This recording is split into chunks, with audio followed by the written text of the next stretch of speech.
오늘부터 제주도의회 임시회가 열려 도정 질문과 교육행정 질문이 진행됩니다. 이번 주에는 제52차 4.3 군사재판 직권재심이 예정돼 있고 추석 명절을 맞아 물가대책위원회도 열립니다. 이번 주 주요 일정을 이따금 기자가 전해드립니다.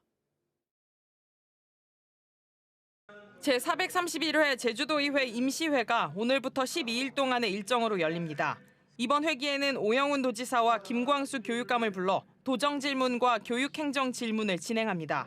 또 감귤 유통 기준을 맛 중심으로 바꾸는 조례 개정안에 대한 심의가 이뤄집니다. 애월 포레스트 관광단지 조성 추진 현황에 대한 제주도의 보고도 예정돼 중산 간 환경 훼손과 한화그룹 특혜 의혹에 대한 논란이 예상됩니다. 추석 연휴를 앞두고 제3차 물가대책위원회가 열립니다. 오늘 제주도청에서 열리는 물가대책위원회에는 관계자 30여 명이 모여 추석 명절 물가 안정 대책을 발표합니다. 한편 추석 명절을 맞아 오는 22일까지 탐나는 전 혜택이 확대돼 적립 포인트가 결제액의 7%에서 14%로 2배 늘어납니다. 4.3 사건으로 뒤틀린 가족 관계를 바로잡기 위한 작업이 본격적으로 이뤄집니다. 제주 4.3 사건 진상규명과 명예회복 실무위원회는 앞으로 2년 동안 희생자의 사실상 배우자와 양자 정정을 위한 신청을 받습니다. 주소지가 있는 제주도나 행정시, 주민센터에서 방문이나 우편으로 신청 서류를 내면 되고 심사 등을 거쳐 결정 결과가 통지되면 혼인이나 입양 신고를 할 수 있습니다. 4.3 당시 군사재판을 받고 억울하게 옥살이를 한 수영인 60명에 대한 52번째 직권재심이 내일 오후 3시 제주지방법원에서 열립니다. 지금까지 법원의 직권재심으로 무죄가 선고된 군사재판 피해자는 1,482명이고 일반 재판 피해자는 101명입니다. 오는 6일부터 4일 동안 제주시 조천읍 함덕해수욕장에서 2024 제주 레저 힐링 축제가 열립니다. 올해 3회째 제주시가 주최하는 이번 축제에서는 투명 카약과 패들보드 등 수상 레저 체험과 클라이밍 등 육상 레저 체험을 즐길 수 있고 불꽃쇼와 다양한 문화예술 공연이 진행됩니다. 체험 신청은 제주 레저 힐링 축제 누리집에서 할 수 있습니다. MBC 뉴스 이따금입니다. 내년부터 학교 현장에서 사용할 고등학교 한국사 교과서의 검정 결과가 공개됐는데요. 저희 제주 MBC가 9개 출판사의 한국사 교과서를 모두 확보해 분석해봤습니다. 김항섭 기자입니다. 당초 2022 개정교육과정 집필 기준에서 빠졌던 제주 4.3 사건. 지역 사회의 반발이 일자 교육부가 교육과정 학습 요소에 제주 4.3에 대한 내용을 포함하도록 기준을 정했습니다. 이 기준에 따라 만들어진 고등학교 한국사 교과서의 검정 결과가 공개됐습니다. 고등학교 한국사 교과서 심사를 통과한 출판사 9곳의 교과서를 직접 살펴봤습니다.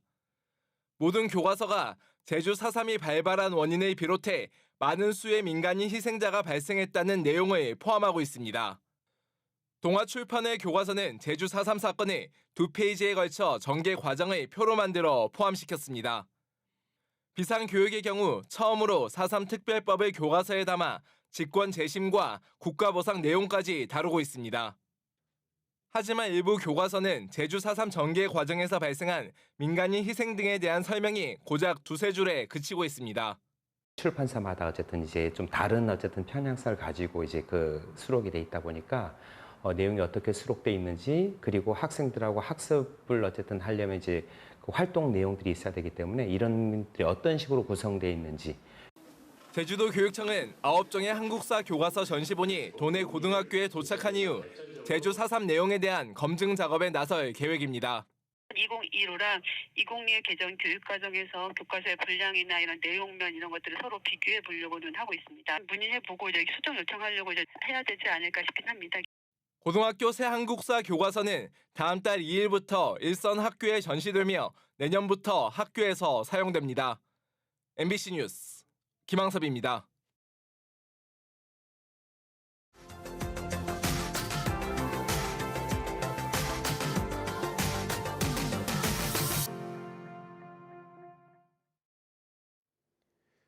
이스타항공이 제주 군산 노선의 동절기 운항 중단을 국토부에 공식 통보한 것으로 확인됐습니다. 재취항 1년도 안 돼 또다시 운항 중단을 결정한 건데요. 당장 10월부터 군산과 제주를 잇는 항공편이 하루 3편에서 1편으로 줄게 됐지만 전북에선 마땅한 대책을 마련하지 못하고 있다고 합니다. 박혜진 기자입니다. 군산과 제주를 잇는 항공기가 하루 3편 운항되는 군산공항. 한 편은 진에어, 2편은 이스타항공이 운항합니다. 그러나 오는 10월부터 하루 1편으로 줄어들 전망입니다. 이스타항공이 운항 중단을 국토교통부에 통보했기 때문입니다. 지난 2020년 코로나19 등의 이유로 운항을 중단한 이후 2번째 중단 결정입니다. 지난해 겨울 많은 적설량으로 결항이 잦아 손해가 컸다는 게 이유입니다. 전북도가 올해 8천여만 원을 들여 재방빙 시설을 설치하기로 했는데도 항공사는 중단 방침을 고수하고 있습니다. 사실 그 재방빙 시설이 어느 정도 보완이 된 것은 맞는데 이제 그것만으로는 해결이 되지 않아서 작년 때 그런 적설량 때문에 여러 편이 결항이 되다 보니까 운영하는 데 좀 큰 어려움이 있거든요. 전북도와 군산시가 10년 넘게 군산공항 이용 항공사들에 지급한 착륙료만 30억 5,500만 원. 항공사 손실보전 지원 금액도 26억 8,400만 원이나 됩니다. 그러나 이 같은 지원에도 수익성을 내세운 항공사들이 번번이 군산공항을 떠나는 일이 반복되고 있습니다. 문제는 전북도가 각종 보조금을 지원하는데도 항공사가 중단 결정을 내려버리면 속수무책이라는 점입니다. 운항 중단 시 보조금을 반납해야 한다는 조건이 있긴 하지만 중단 3개월 전에만 통보하면 돼 사실상 최소한의 제약도 없는 셈입니다. 이스타항공이 운항을 중단하기로 한 기간은 일단 동절기인 오는 10월부터 내년 3월까지 5개월입니다. 그러나 이후 운항 재개가 이루어질지는 미지수입니다. 이스타에서는 이제 좀 수익이 많은 노선을 끼고 싶어 하는 것 같아요. 우리 군산공항에 좀 띄워달라고 요청을 해야죠. 전북자치도는 현재 운항 중인 진에어 측에 항공편 증편을 요청하고 다른 항공사의 신규 취항을 꾀한다는 입장입니다. MBC 뉴스 박혜진입니다. 산이 많은 강원도에서는 각종 개발 과정에서 버려지는 나무도 많을 수밖에 없는데요. 이렇게 버려지는 나무나 기증받은 나무를 지자체에서 관리하다가 공익사업에 다시 활용하는 나무은행이라는 곳이 있습니다. 자원도 아끼고 예산 절감 효과도 톡톡히 거두고 있다고 하는데요. 원주 MBC 윤하은 기자가 전해드립니다. 평창 밑한면의 한 마을. 이팝나무 100여 그루가 하천 제방을 따라 쭉 심겨져 있습니다. 모두 나무은행에서 가져온 것들입니다. 실제로 나무를 사서 심었다면 1,000만 원이 넘는 예산이 들었을 사업이지만 나무은행을 통해 비용을 아꼈습니다. 이처럼 나무은행에는 주민들로부터 기증을 받거나 개발 사업 과정에서 수집된 수목들이 모입니다. 강원도가 예산을 지원하고 지자체도 땅과 관리 비용 등을 부담해 관리하다가 공익사업에 활용하는 겁니다. 그 나무 구입 예산을 확실히 절감할 수 있고요. 또 버려지는 그 공공살림 자원을 이제 효율적으로 재이용할 수 있다는 장점이 있습니다. 강원도에서 나무은행은 평창에서 시작됐다고 해도 과언이 아닙니다. 2018 평창 동계올림픽 유치가 확정된 이후 2013년부터 산림청, 강원도와 함께 올림픽 도시 나무은행 사업을 시작했고 각종 개발 과정에서 발생하는 나무들이 버려지지 않도록 모았습니다. 그동안 주민들의 기부도 이어지면서 10년 가까이 성공적으로 운영되고 있습니다. 현재 강원도에는 평창, 원주, 강릉, 삼척 등 8개 시군에 모두 16곳, 21헥타르에 이르는 면적의 나무은행이 조성돼 있습니다. 평창군은 내년 준공을 앞둔 평화 테마파크에도 나무은행을 통해 조경수를 심을 계획입니다. MBC 뉴스 윤하은입니다.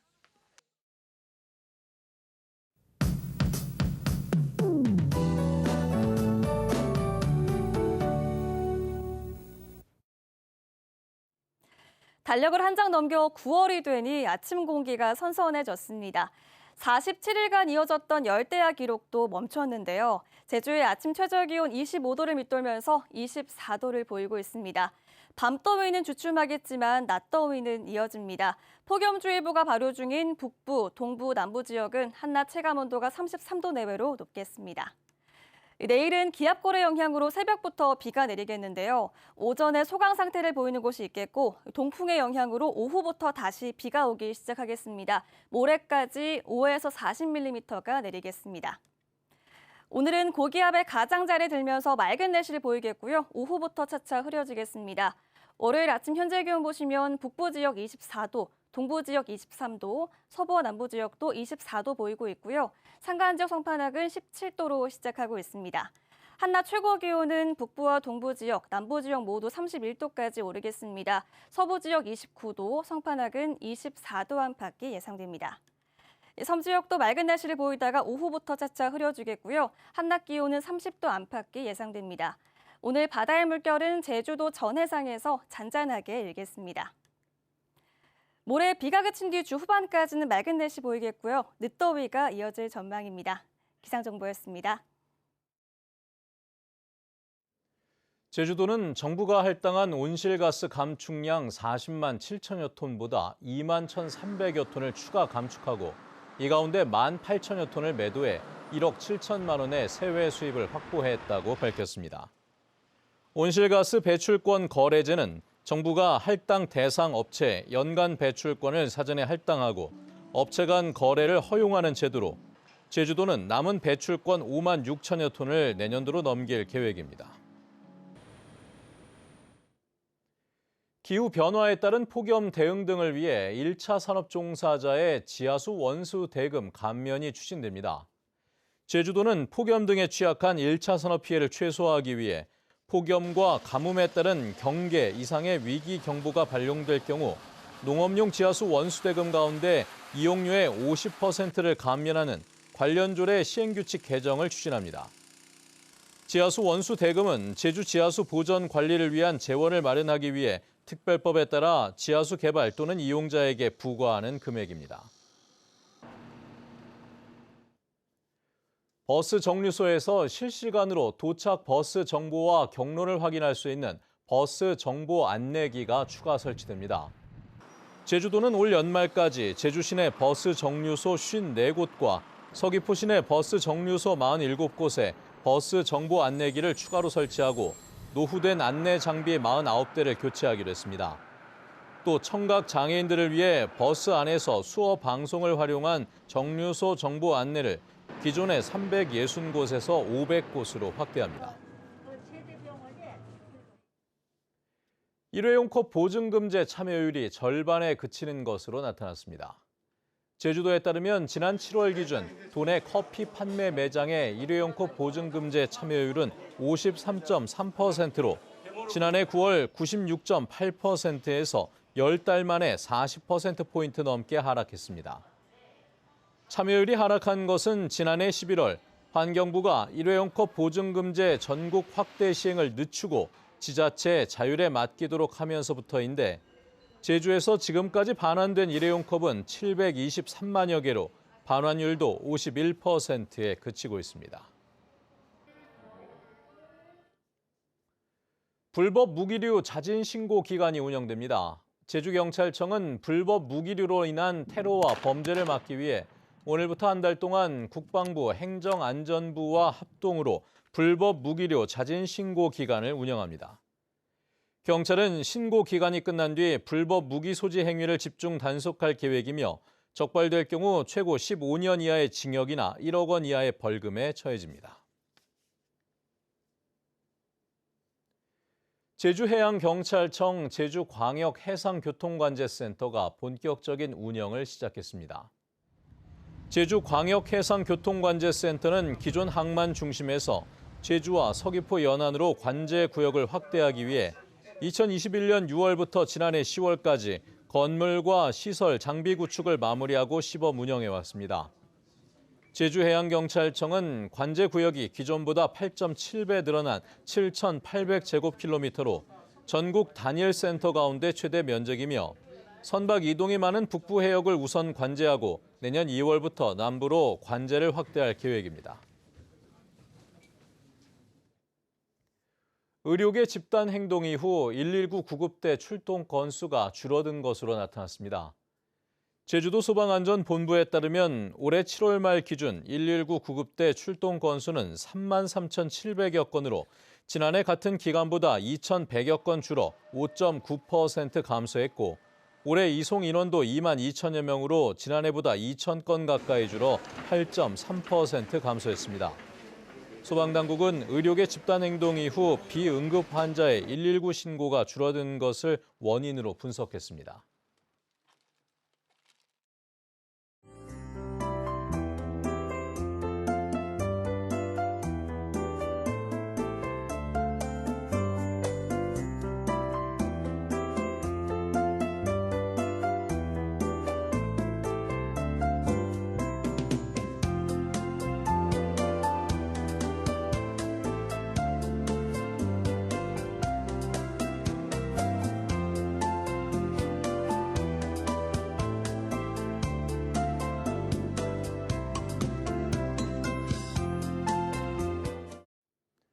네, 뉴스투데이 제주를 마칩니다. 시청해주신 여러분 고맙습니다.